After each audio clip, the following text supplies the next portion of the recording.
여러분, 디에디트 에디터 H입니다. 올해 첫 갤럭시 플래그십 스마트폰인 갤럭시 S23 시리즈가 공개됐죠. 제품 공개 전에 신제품을 미리 잠깐 사용해볼 기회가 있었는데요. 여러분이 궁금해하실 만한 점들을 요리조리 열심히 써보고 와서 영상으로 정리해봤습니다. 이 영상만 보시면 신제품에서 뭐가 바뀌었는지 바로 이해가 되실 거예요. 가시죠. 일단 신제품은 전작과 동일하게 갤럭시 S23, 갤럭시 S23 플러스, 갤럭시 S23 울트라 모델로 구분됩니다. 갤럭시 S23은 6.1인치, 갤럭시 S23 플러스 모델은 6.6인치, 그리고 갤럭시 S23 울트라 모델은 6.8인치 디스플레이로 출시됩니다. 디자인의 변화에 대해서 살펴볼게요. 사실 갤럭시 23 울트라 모델은 크게 바뀐 점이 없습니다. 작년에 갤럭시 S22 울트라가 출시될 때도 카메라 주변부를 두툼하게 감싸고 있던 이 컨투어 컷 디자인을 탈피하면서 카메라 섬이 없는 요 깔끔하고 세련된 디자인으로 출시됐었죠. 이번 신제품에서도 그 디자인을 그대로 가지고 왔습니다. 카메라가 조금 더 커진 것 같고 엣지 디스플레이의 곡률이 달라지긴 했지만 거의 그대로라고 보시면 될 것 같아요. 오히려 이번에는 기본형 모델인 갤럭시 S23과 갤럭시 S23 플러스의 디자인 변화가 두드러집니다. 이 라인업은 작년까지도 카메라 선 부분이 두드러지는 그 메탈 플레이트의 컨투어 컷 디자인을 고수하고 있었는데요. 이번에는 카메라 주변부를 군더더기 없이 깔끔하게 바꿔버렸죠. 특히 얘네는 앞면도 플랫 디스플레이라서 실물로 봤을 때 일자로 쭉 뻗은 디자인에서 슬림하고 깔끔한 느낌이 더 두드러져서 예쁘더라고요. 컬러는 4가지입니다. 시크한 느낌의 무광 팬텀 블랙, 그리고 약간 따뜻한 느낌이 도는 감성적인 크림 컬러, 그리고 톤 다운된 카키색의 그린, 마지막으로 화이트의 퍼플을 한 방 똑 떨어뜨린 것 같은 여리여리한 라벤더입니다. 컬러 종류가 좀 단출해졌죠. 이번 시즌에는 그린이나 라벤더 컬러를 봤을 때 예전에 삼성이 갤럭시 S 시리즈에 사용하던 다른 컬러보다 채도가 더 낮고 자연스럽고 좀 은은한 컬러를 추구하는 것 같더라고요.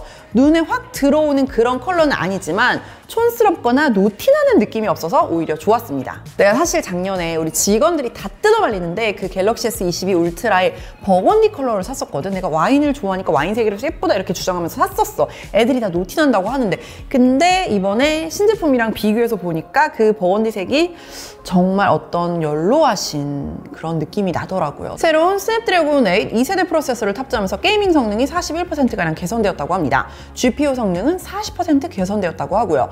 당연히 고사양 게임의 그래픽이 부드럽고 매끄럽게 구동되는 것도 당연하겠지만 이런 그래픽을 구현하는 과정에서의 효율도 중요하겠죠. 신제품으로 몇 가지 유명 게임을 열심히 플레이를 해봤는데요. 짧은 시간이라서 단언하긴 어렵지만 게임 구동 시에 발열이 조금 줄어들지 않았나 라는 생각은 들었습니다. 많이 관심 갖고 계실 GOS 이슈에 대해서도 삼성전자 관계자에게 물어봤는데요.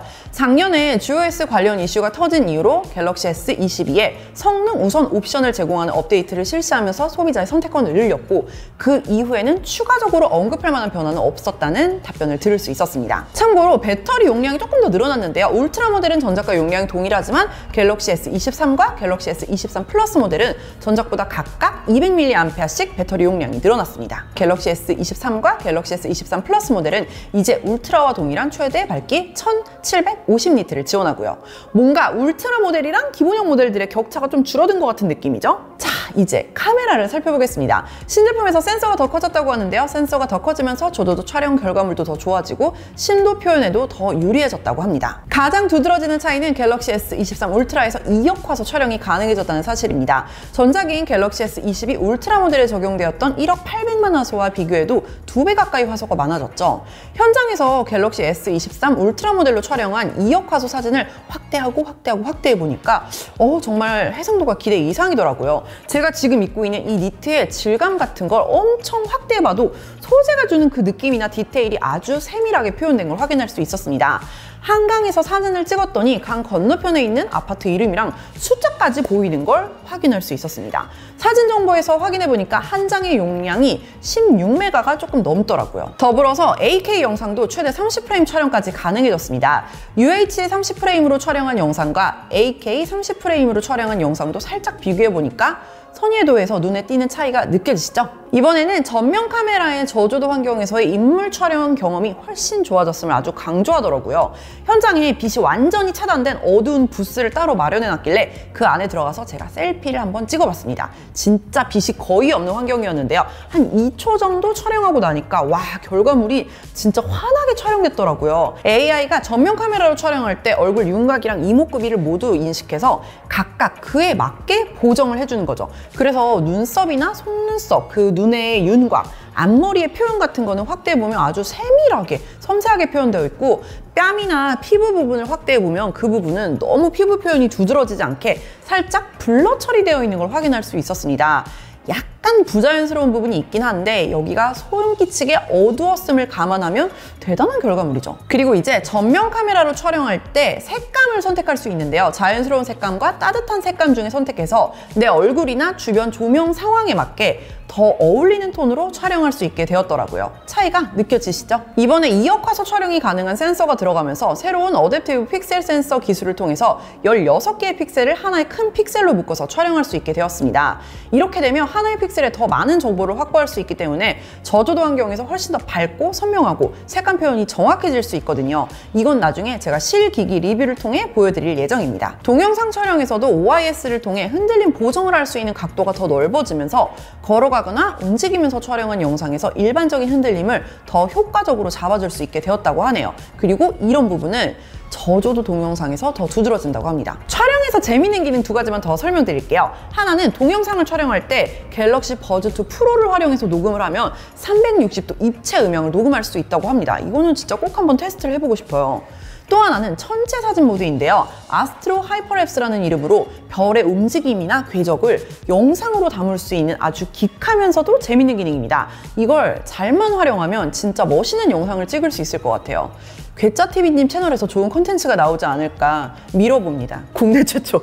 다른 유튜버한테 미루는 유튜버. 이번에 원 UI 5.1로 업데이트되면서 재밌는 기능이 많아졌습니다. 특히 사진 버전에서 눈에 띄는 게 사진 리마스터 기능입니다. 초광각으로 촬영하면서 주변부에서 인물의 왜곡이 심하게 생기면 사진 리마스터 기능으로 이 부분의 왜곡을 자연스럽게 줄여주더라고요. 따로 왜곡 보정 기능을 사용한 게 아니라 그냥 사진 리마스터를 눌렀을 때 아, 여기서 왜곡이 일어났구나 하고 사진의 문제가 뭔지 파악해서 보정을 해준다는 게 아주 흥미로웠습니다. 비포 애프터가 굉장히 차이 나죠? 다른 예를 들어서 이렇게 역광이 심한 환경에서 찍어서 인물 얼굴이 시커멓게 나온 경우에는 또 사진 리마스터를 적용하며 바로 노출이 어두운 부분을 밝혀서 사진의 전반적인 톤을 개선해줍니다. 이것도 비포 애프터가 확연하게 차이 나는 게 느껴지시죠? 요즘 스마트폰으로 찍은 사진은 이럴 일이 사실 없지만 좀 옛날 카메라로 찍은 사진들은 갤럭시의 사진 리마스터 기능을 사용하면 이렇게 눈에 띄게 개선할 수 있습니다. 그리고 화질이 떨어져서 픽셀이 깨지는 것처럼 열화가 일어난 GIF 파일에도 이 기능을 적용할 수 있습니다. 폰에 저장된 GIF에 GIF 리마스터 기능을 적용하면 완전 화질이 좋아지는 건 아니지만 그 픽셀이 깨지는 것처럼 보이던 부분이 훨씬 더 부드럽게 처리되면서 보기 좋아지는 걸 확인할 수 있습니다. 이게 사실 프레임 단위로 보정이 돼야 돼서 무거운 작업일 텐데 대단하죠. 마지막으로 눕기 따기 기능도 발견을 했는데요. 사실 기존에도 갤럭시 스마트폰에 피사체를 이렇게 따주는 기능이 있었지만 그렇게 잘 되지 않았거든요. 이번에 업데이트되면서 iOS 16에 있는 피사체 인식 기능처럼 원하는 피사체를 손가락으로 꾹 누르면 윤곽선을 인식해서 그 상태로 이미지 파일로 저장하거나 메모 등의 다른 앱에 붙여넣기 할 수 있는 기능이 생겼습니다. 아이폰의 똑같은 기능보다는 살짝 느린 것 같긴 한데 큰 차이는 아니고요. 제법 잘 되더라고요. 마지막으로 이번 신제품에서 재활용 소재를 사용하려는 노력이 훨씬 더 적극적으로 반영되었더라고요. 갤럭시 S22 울트라에는 6개의 내장 부품의 재활용 소재를 사용했었는데요. 이번 신제품인 갤럭시 S23 울트라에는 12개의 내외장 부품의 재활용 소재를 사용했다고 합니다. 플라스틱 폐 생수통을 재활용해서 상단 스피커 모듈이나 측면 버튼, 볼륨 조절 버튼을 만드는 데 사용하고 폐 어망을 S펜을 만들거나 내부 커버를 만드는 데 활용했더라고요. 환경 문제와 관련해서 개인의 노력도 정말 중요하지만 저는 기업 차원에서 이루어지는 이런 대규모의 변화가 정말 중요하다고 생각하거든요. 그래서 이런 적극적인 대처에 대해서 응원을 보내고 싶은 마음입니다. 솔직히 말씀드리면 소비자 입장에서 드라마틱한 차이는 없습니다. 갤럭시 S22를 쓰던 분들이 갑자기 갤럭시 23으로 급하게 바꿔야 할 필요는 없을 것 같아요. 하지만 소비자 피드백을 충실히 받아서 내실을 다진 모델이라는 것은 분명해 보이네요. 완성도에 대해서 더 자세한 내용은 제가 제품을 직접 사용해본 후에 준비해 보도록 할게요. 신제품에 대해서 궁금한 거 있으면 댓글로 꼭 알려주세요. 그러면 구독하는 거랑 알림 설정 댓글 잊지 마시고요. 다음에 또 만나요. 안녕!